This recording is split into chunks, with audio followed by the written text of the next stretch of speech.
Welcome, everyone, to the Q&A session for our upcoming course, The Dark Night of the Soul as a Portal to the Shaman's Light, a 9-week journey of support and practices for transformation as you face this personal and collective initiation.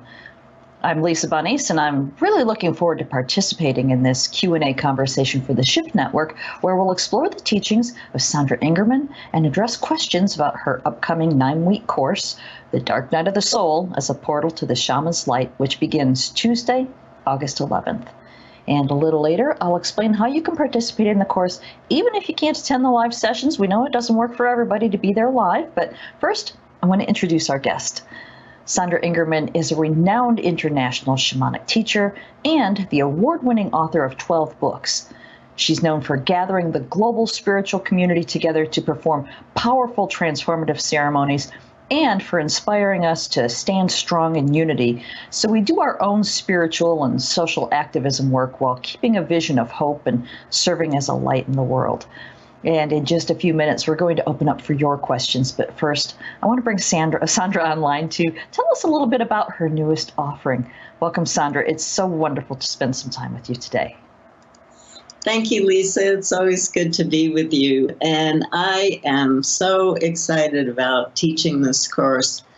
You know, we're just dealing with a tremendous amount of heartbreak right now. And I think that one of the things that we're doing is for our own survival, we're trying to make ourselves feel better, which is definitely the intelligent thing to do.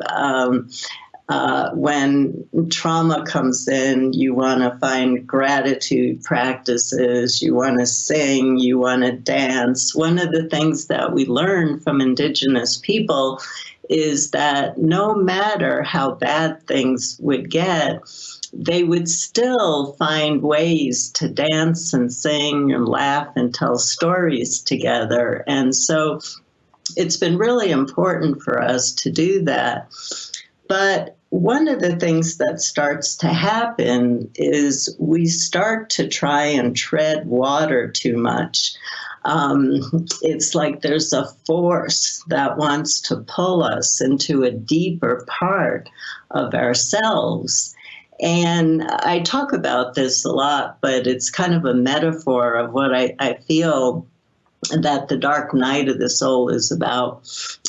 In the early 1970s, around 1973, I drowned in the ocean in Mazatlan. And the very last thing I remember before I went down was my friend Tubby saying to me, "Whatever's happened, Sandy, don't panic. Don't panic." And those words, they did something to me. They relaxed me a bit. So I was able to go down and I let the ocean take me. There was no struggle. It was beautiful. And I went through this amazing tunnel and came out into this garden with this incredible music and experience of love. And the reason I'm telling you this story is that my whole life changed experiencing that kind of light, that kind of love, the magic in the universe. But I couldn't tread water to get to that deep place. I had to let myself sink.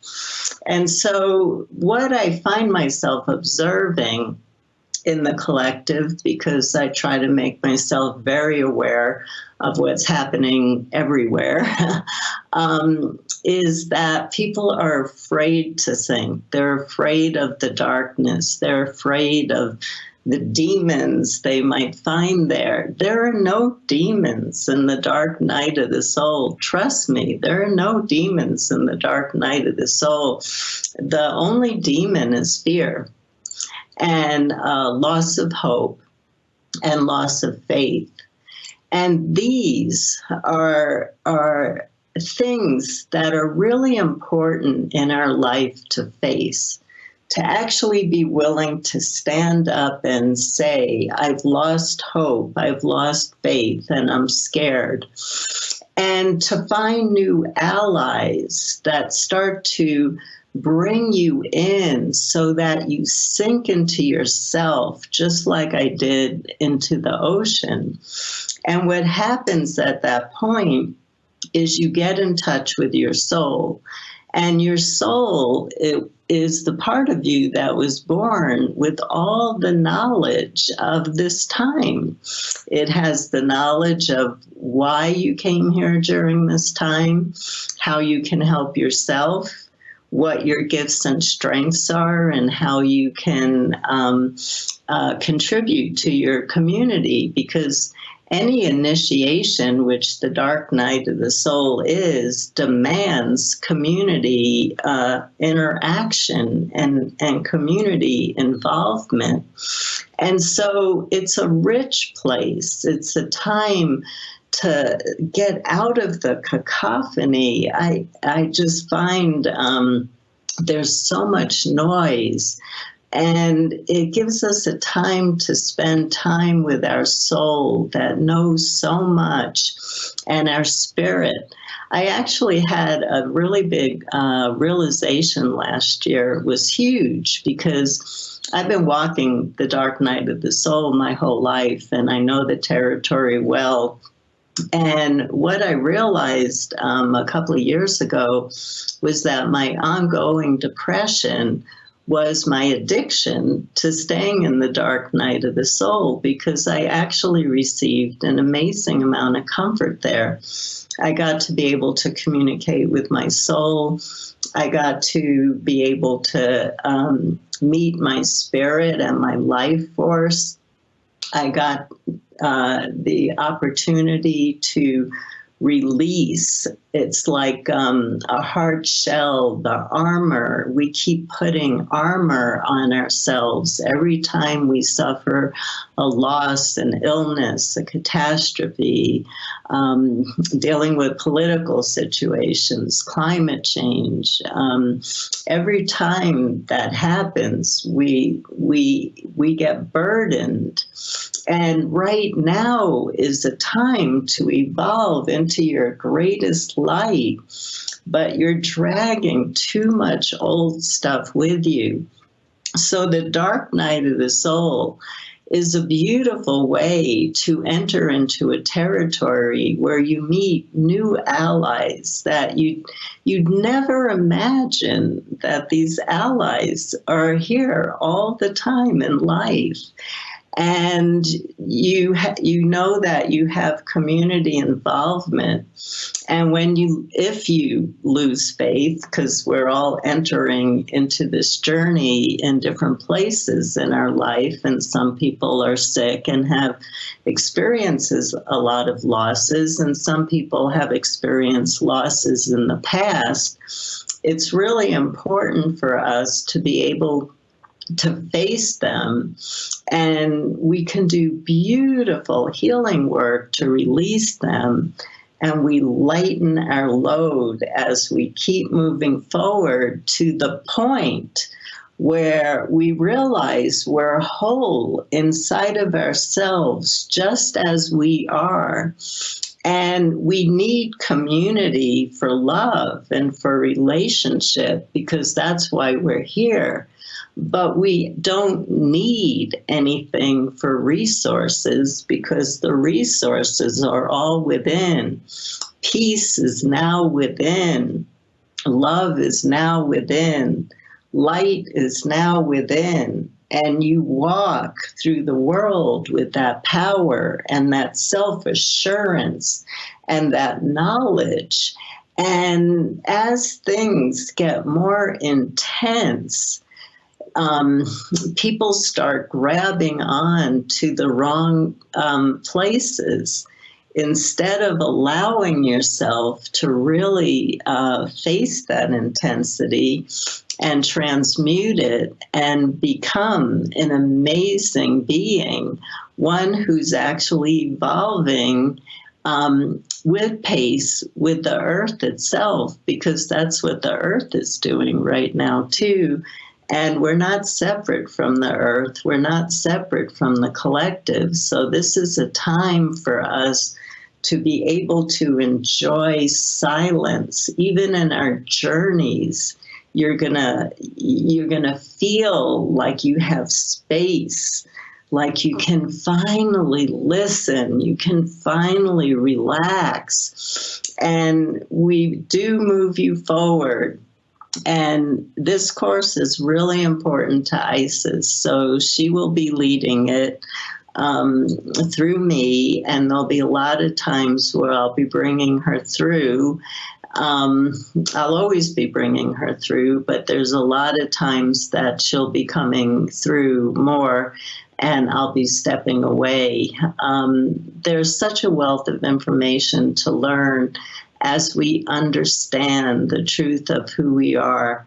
And I'm very excited for those of you who suffered mightily in the past, the present, and what you might face in the future, because this is going to get you through. And the only way to get through is to really be able to do the work and to let your spirit carry you through, which was the whole point of shamanic initiations, was to waken the fire, your soul, the spirit within you, so that you could stand strong in the midst of any challenge. And remember, we're connected to the collective. So the collective is going through the dark night of the soul too. And so everything that we do is going to end up helping all of life in the collective. As we grow, the collective grows too. As we evolve, the collective evolves too. So I don't want to take up a lot of time because I know people have a lot of questions. And so I just wanted to share a little bit. I did talk to Lisa at the end. We will talk about the question that's coming up of whether or not you really need a prerequisite to register for this course. So that I will address later. So, Lisa. All right. Thank you so much, Sandra, for really a great foundational explanation of what we're doing. I want to let everybody know we have the rest of our time together to dive into your questions for Sandra. Once again, the course is called The Dark Night of the Soul, is a portal to the Shaman's Light, and it begins Tuesday, August 11th. And if you want to check out the website, learn more about the course, you can visit shamanslightcourse.com to see the full description. Now, I wanted to ask before we actually get into viewers' questions, the way that you're describing it is, it feels like we're all sort of grasping so tightly onto what life was, the old normal, and we're hanging on so tight that we're not able to just sort of flow more easily into what it's becoming. And so if I understand correctly, that's basically what the course is all about. If you boil it down, it's to help us just sort of flow from that into that. Is that accurate? Yeah, the only thing I'd like to add to that is that in the dark night of the soul, you find new allies that you never knew were with you your entire life. So what Lisa said is exactly perfect. And the only thing I would add to that is you're going to meet an amazing group of beings from all different worlds and from nature, mostly from nature, who are going to become your greatest allies. They're going to sing to you. They're going to pray for you. They're going to help you stand up when you feel like, I don't want to anymore. They're going to help you. And so you end up realizing how much you've actually been missing in life because your world has been so small. And this is going to increase your world and who you walk with in the world. You're going to get new buddies that will help to get you through anything, but it's going to require deep work. I do want to share that, I really love the walk through the dark night of the soul, but it takes you to the deepest part of yourself within. And so you have to be willing to explore. And everybody's going to get something different depending on where they are. And again, some of you have never been through a dark night of the soul, but with looking at the future, don't you want tools so that you don't fall? You keep walking forward. You keep walking forward. I used to, back in the 1980s, the goddess Inanna was my teacher. And every single journey that I did with her, she had me walk. There was devastation everywhere. Everywhere. That's all I could see was devastation. And she wouldn't let me look left or right. She said, just keep walking straight towards your goal, towards your vision, towards your dream. And that's what I'm going to teach you how to do. So whether you suffered a loss or being in the dark night of the soul, this is going to give you the tools if you ever get there. And I always appreciate learning things that I'm going to need at the appropriate time.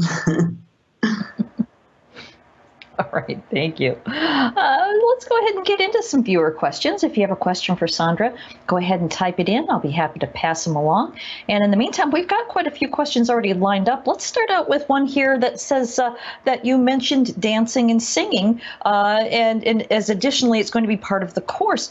But how does this relate to the dark night of the soul? Because if it's dark, is it possible that this is irreverent or like celebrating at a funeral? Oh, no. No, let me be clear. The dark night of the soul is a very strong initiation. And so let me go back to talking about it from an indigenous point of view, which we've lost in this culture, which has actually been tragic. And a lot of what we're dealing with is because we've lost some of the practices that people have been going through for God knows how long. I was listening to a psychology conference, and they were talking about initiations and how old they are and what they do, and exactly what I'm saying, how they teach you how to be able to move through any challenge. So in an indigenous culture, it was really important for everybody to be strong, And so there were rites of passage where you had to show your spiritual strength. You couldn't think your way through an initiation. You can't think your way through fire walking. You can't. You'll get burned. And fire walking is a classic initiation.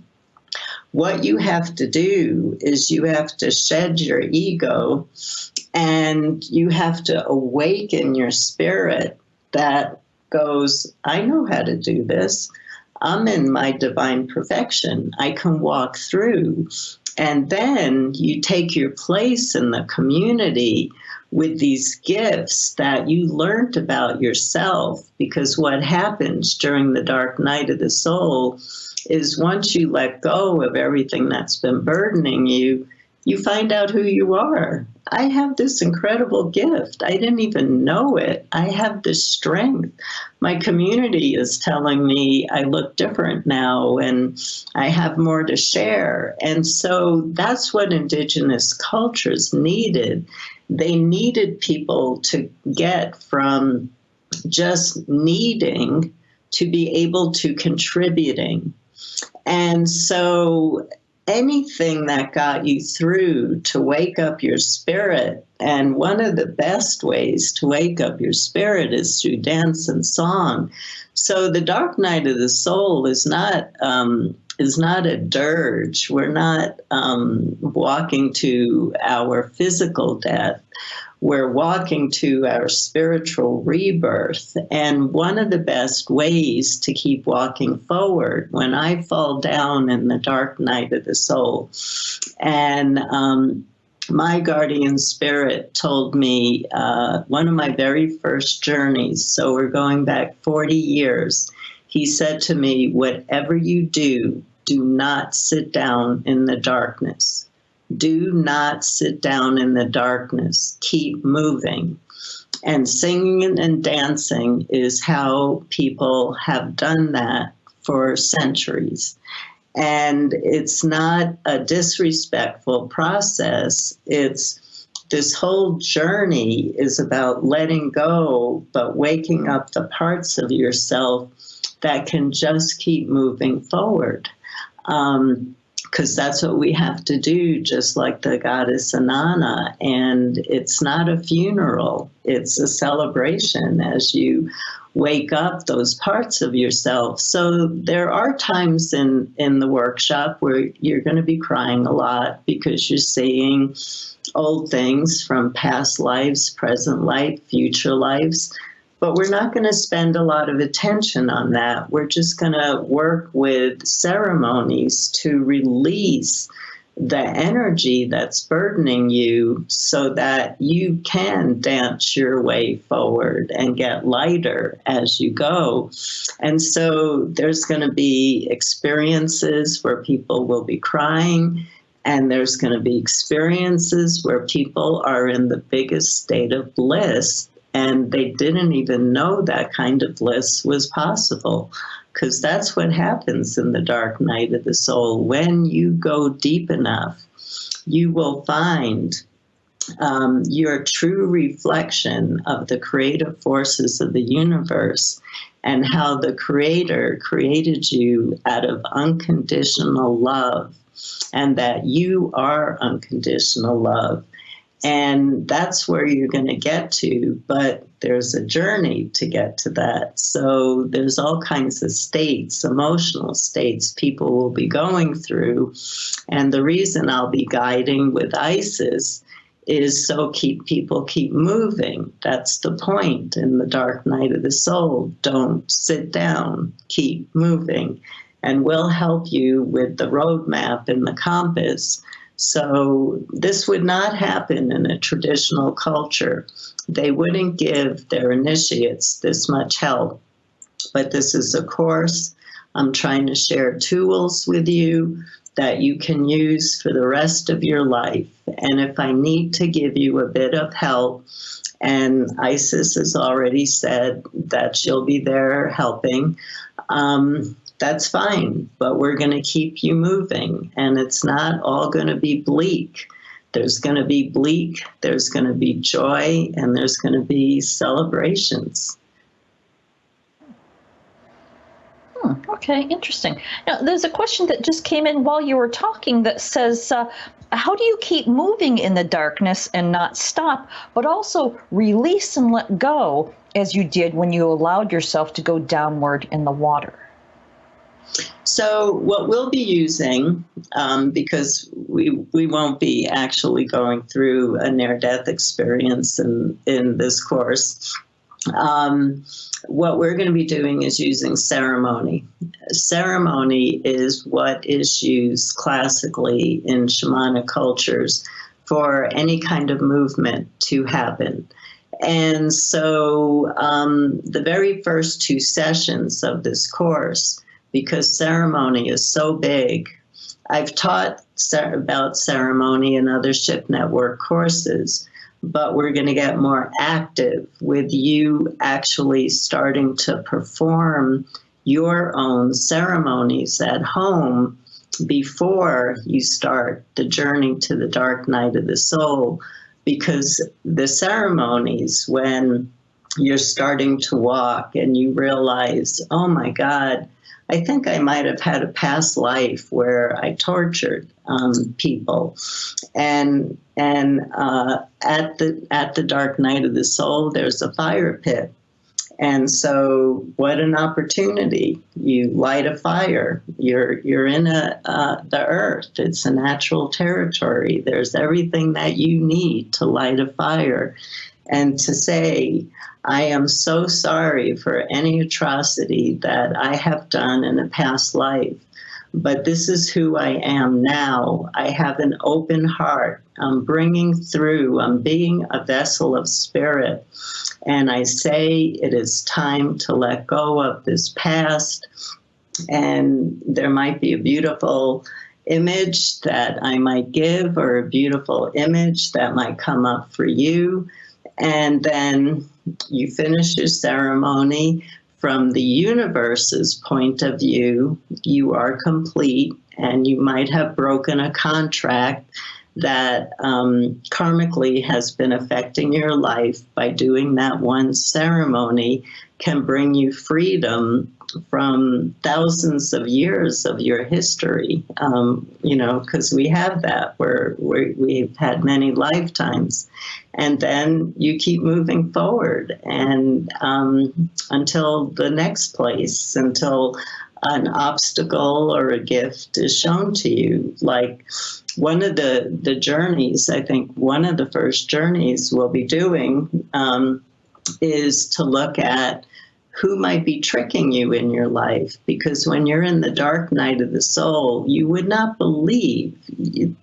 The spirits aren't going to trick you in your journey in the dark night of the soul. That's not who's going to trick you. But in your own life, when you need help and somebody says, I have the tool to provide you comfort, I have the magic cure, I have the pill, I have found the one way that can heal the COVID, or whatever situation. And so we learn how to tap into our inner radar so that we walk through the world and go, that person's telling the truth and can help me and has something to give me. And this person, I need to say, thank you. It's been a pleasure to meet you. I'm on a spiritual quest and I'm moving on. So, there are all kinds of experiences to have, but ceremony is how we're going to learn to raise our intuition, how to move through the obstacles of life, because ceremony has been used since the beginning of shamanism to be able to create transformation, change, and healing. And it's such a powerful tool. Why is it being used today everywhere in the world? And every ceremony involves singing and dancing.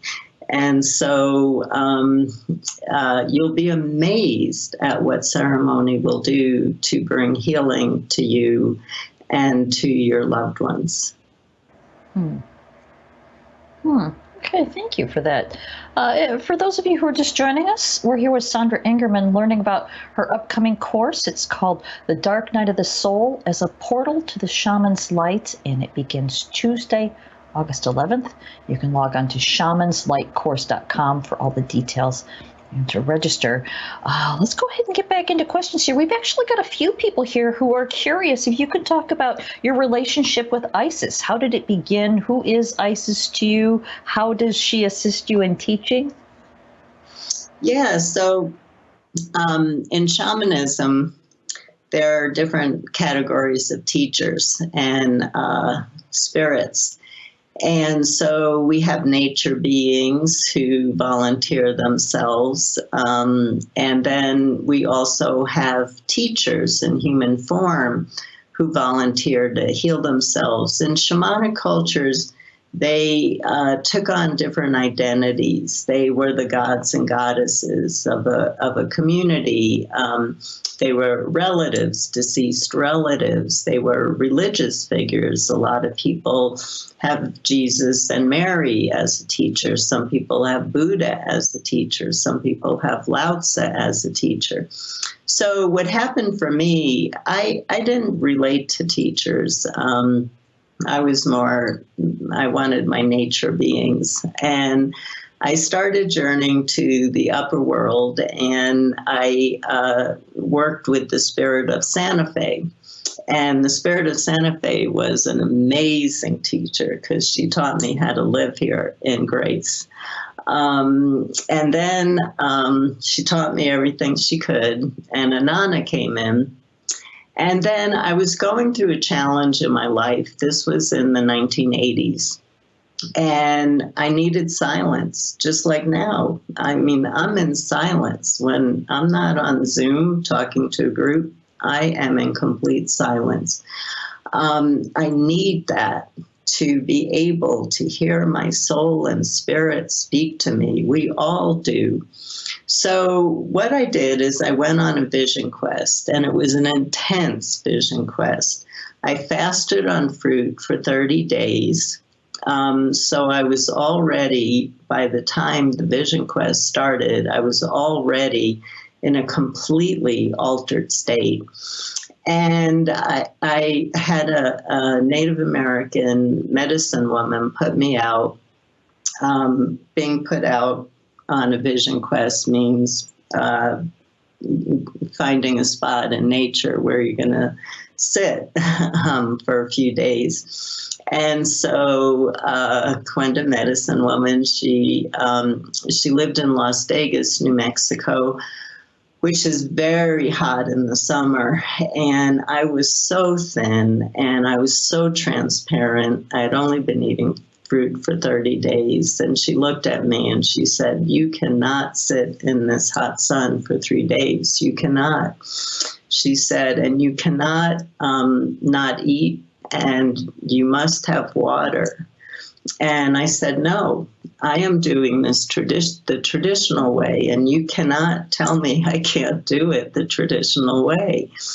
And so she said, "You are inflexible.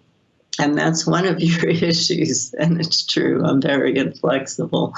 And so she said, "I am going to give you an entire acre as your sitting place." And so we walked around putting cornmeal around an entire acre, because usually you just get a sitting space for, your body.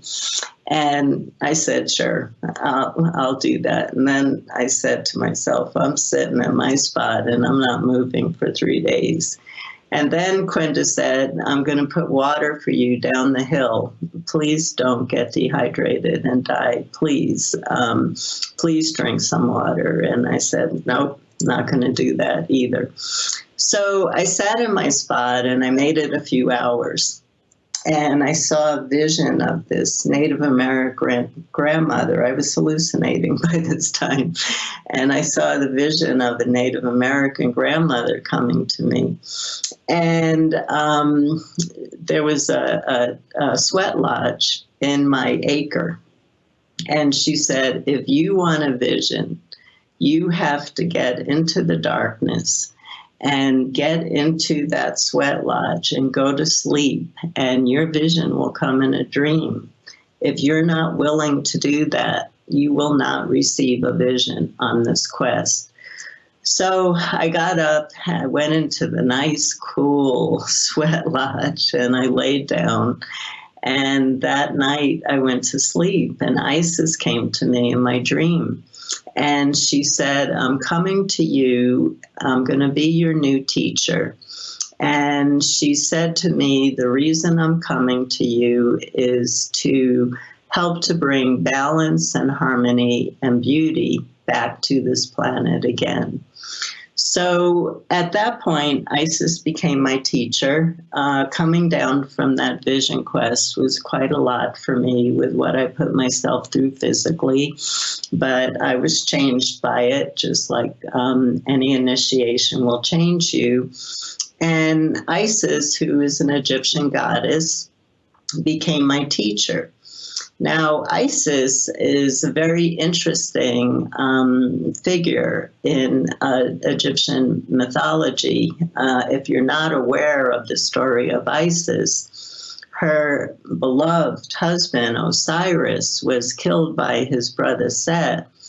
And there are different versions of the story. One is he was dismembered and his body parts were scattered all over the land. And Isis cried and for years, searching the land for Osiris and bringing his finding his parts and bringing him together. So I brought two groups to Egypt back in the 1990s. And when I first went to Osiris's temple, there's an amazing pictograph on the wall. And I went into an altered state of consciousness, and I can see Osiris is dead on the slab. And Isis she shape-shifted into her bird self, which was common in Egypt for there to be a human side and an animal side of the gods and goddesses. And she made love to Osiris as a spirit, not in physical form. And so it's the true story of spirit and spirit coming together to give birth to the magical child Horus. Now, where might you have heard that story before?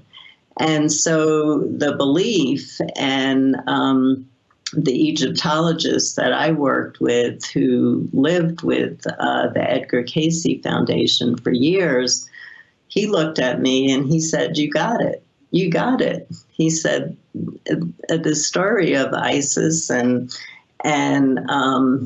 marrying, giving birth with Osiris to the magical child Horus.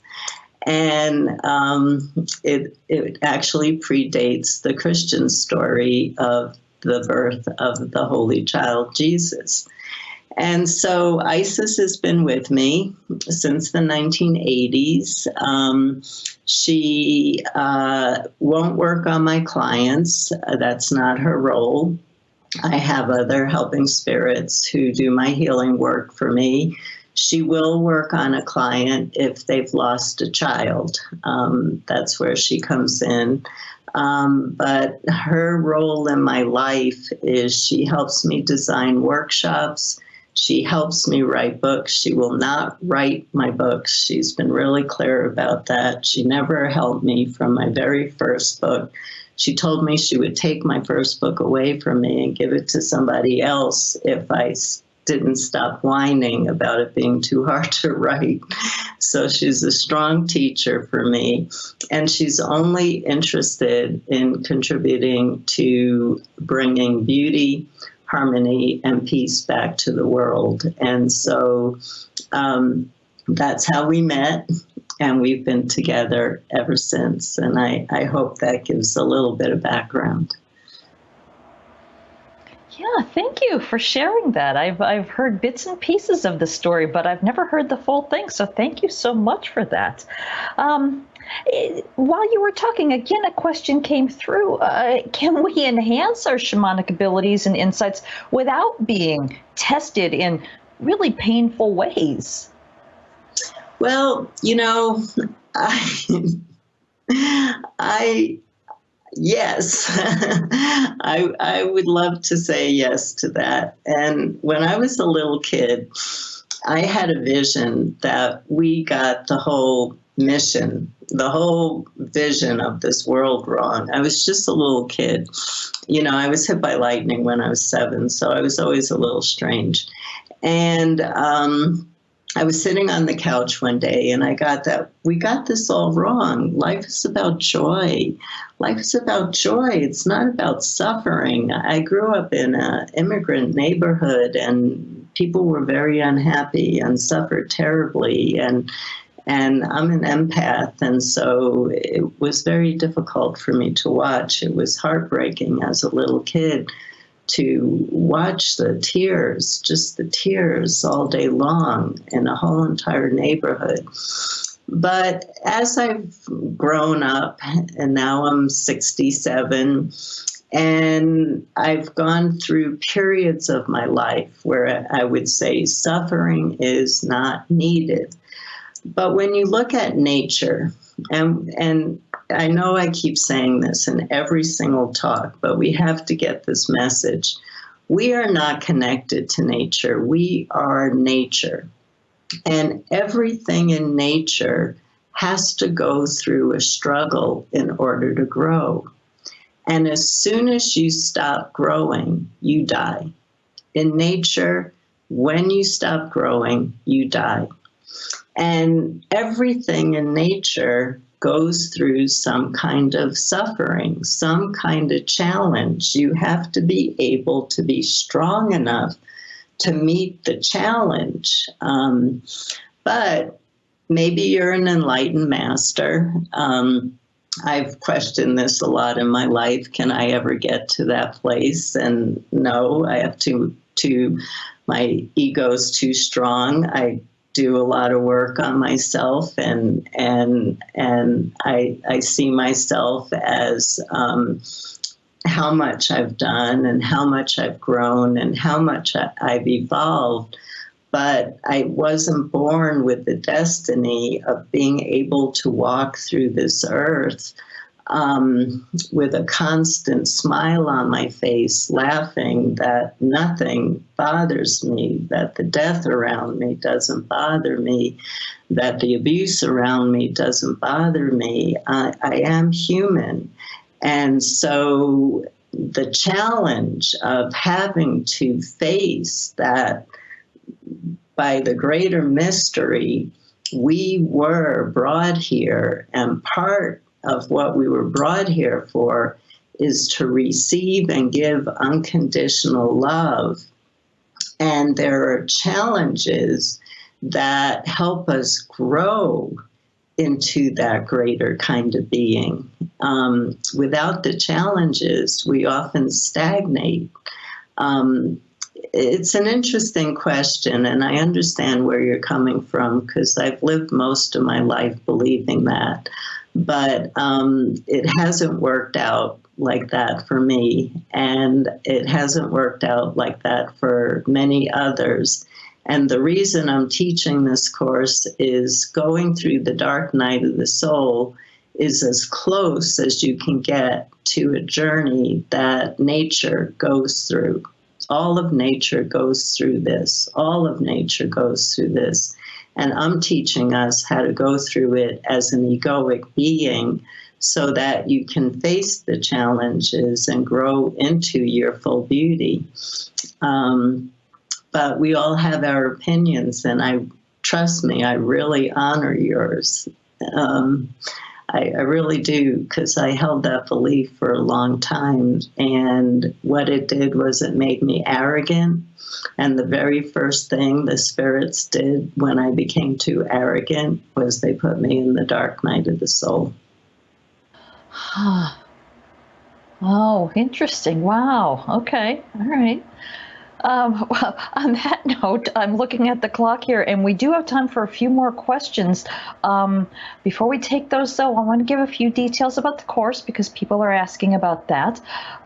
This is going to be a really deep and powerful 9-week journey with Sandra, where you'll embark on guided shamanic journeys to release blocks to your transformation and cultivate the strength of your light and spirit to carry you through life's challenges.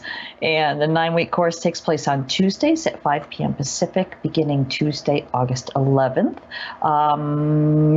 If for any reason you can't join us live, you won't miss the teachings, as I mentioned earlier, because you will receive audio and video recordings, transcripts, and all course handouts on your course homepage. So you'll have everything there, and you can keep them forever. It's not just a short period of time that you'll have access to the files.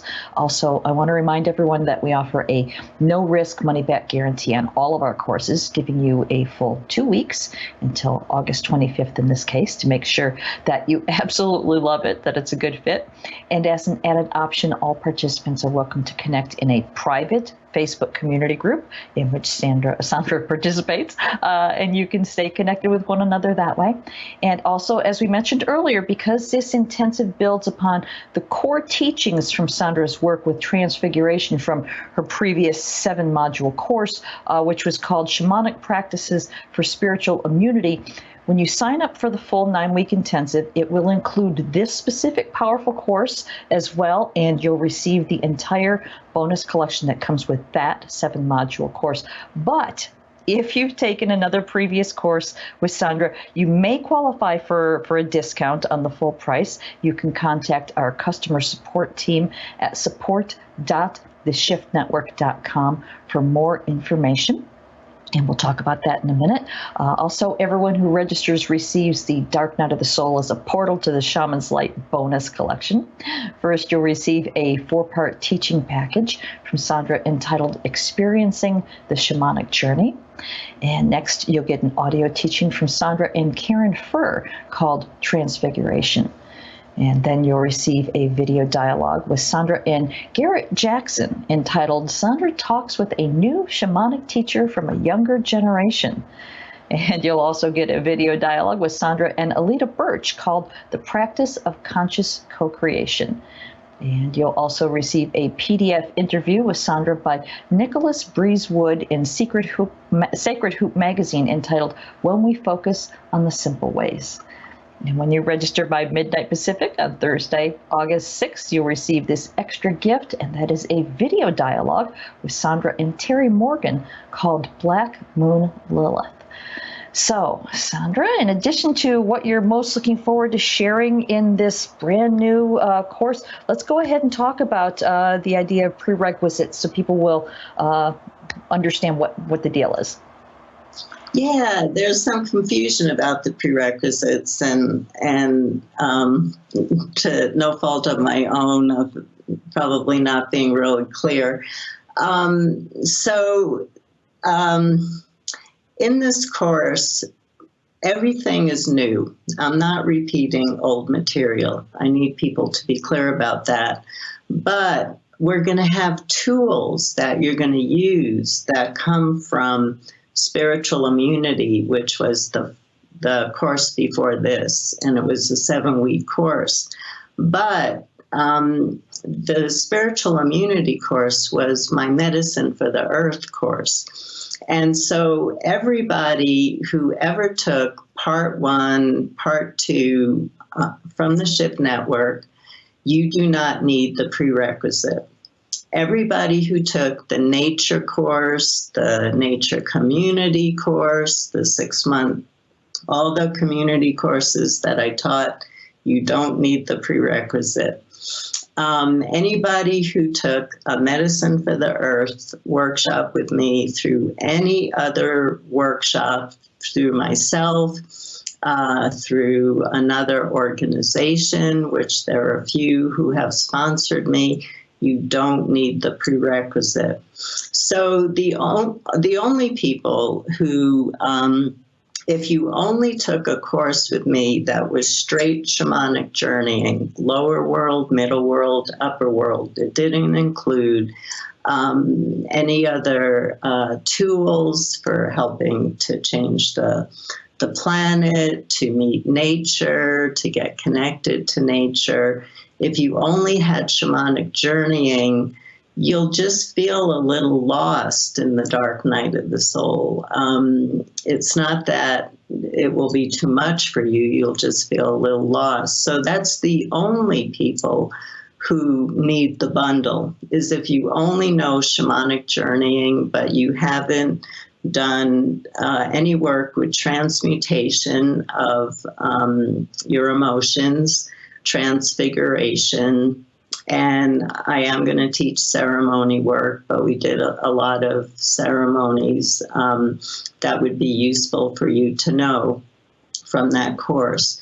So pretty much everybody who's ever taken a shamanic course really doesn't need the prerequisite, as long as you know some of the Medicine for the Earth work, which is what Spiritual Immunity was. We just changed the name. All right, great. And I want to remind everybody, because it went kind of fast, you can contact our customer support team at support.theshiftnetwork.com to discuss what classes you may have taken in the past. So yeah, let's go ahead and get back into questions here. We've got one from Belinda who wants to know, is there such a thing as a failed initiation? And if so, is the soul presented with further opportunities until true initiation is achieved? Yeah, I can't tell you how many times I've failed. But I have to say, I had a wonderful teacher by the name of Angelise Arian, and I studied Tarot with her. And when I went through, in the Tarot, there's a whole numerology system. And when I went through my moon year, one of the things of the moon year is you're going to be tested.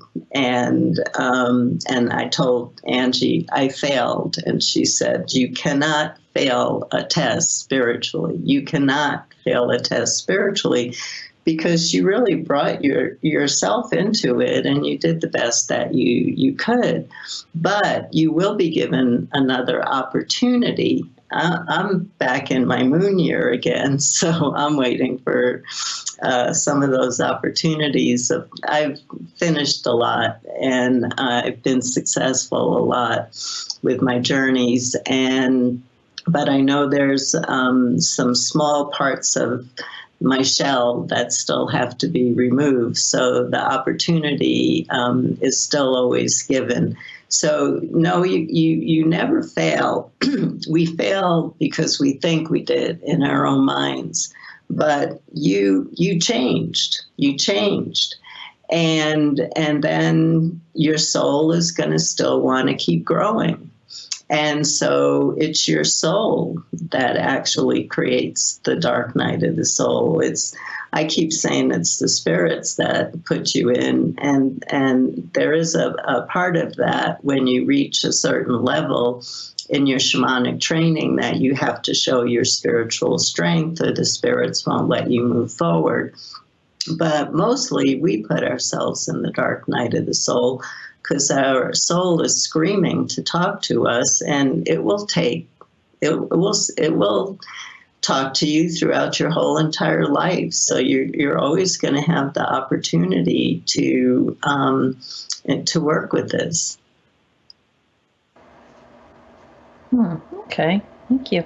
We've got several people asking a similar question, so I'll read Anne Marie's version of it. She wants to know, how can we reach our world leaders? How can we change their minds? Is there anything in this course that will help us to reach them?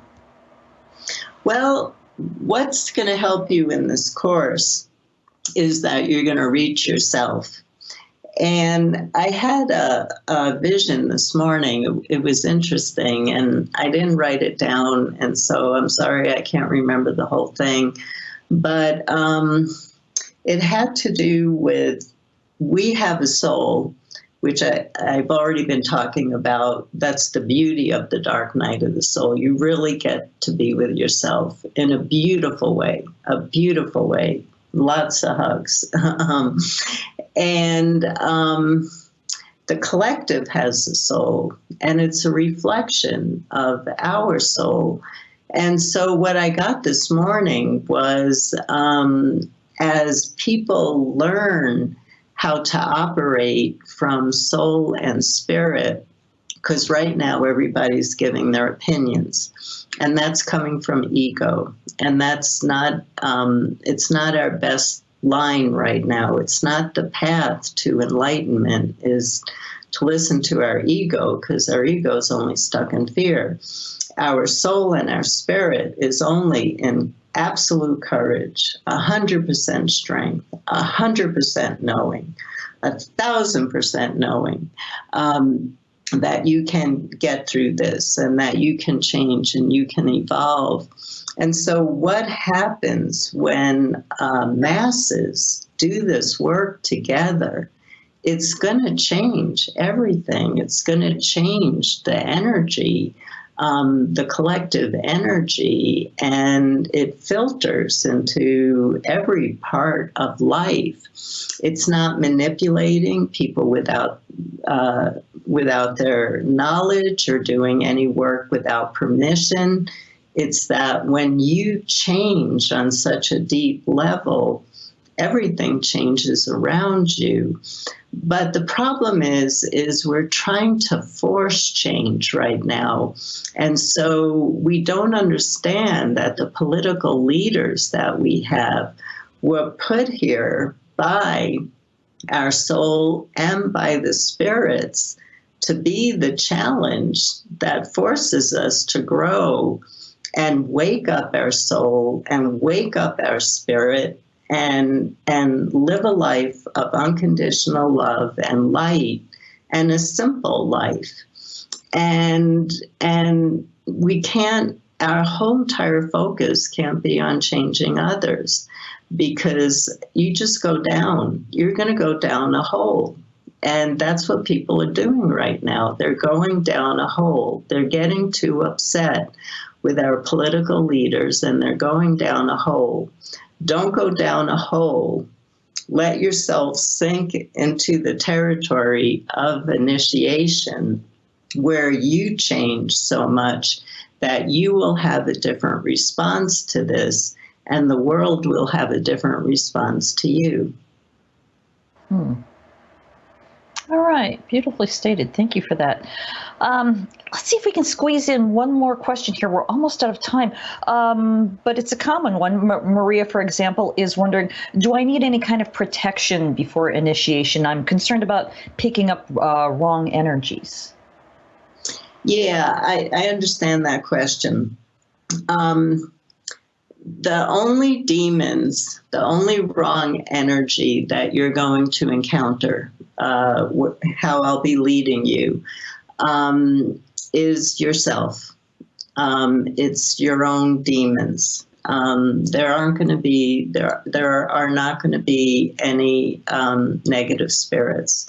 We're not going to a place of negativity in any way.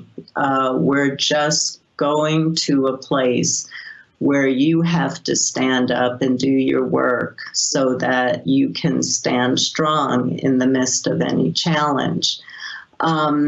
Typically what happens if you know how to journey, typically what happens in the dark night of the soul is your spirits will leave you temporarily. They'll stand on the sidelines, but again, they can't help. You have to get through on your own.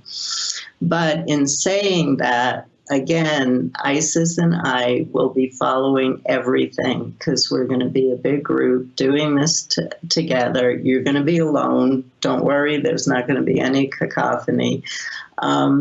You'll have all the silence and space that you need, but we're a community walking our territories together. And so I'll be making sure that the energies are clear. Isis will be making sure the energies are clear. And God, I have something like a list of 15 to 20 allies that you never would have thought of in your life, who you're going to be meeting, who are going to show you that you're always surrounded with the protection that you need.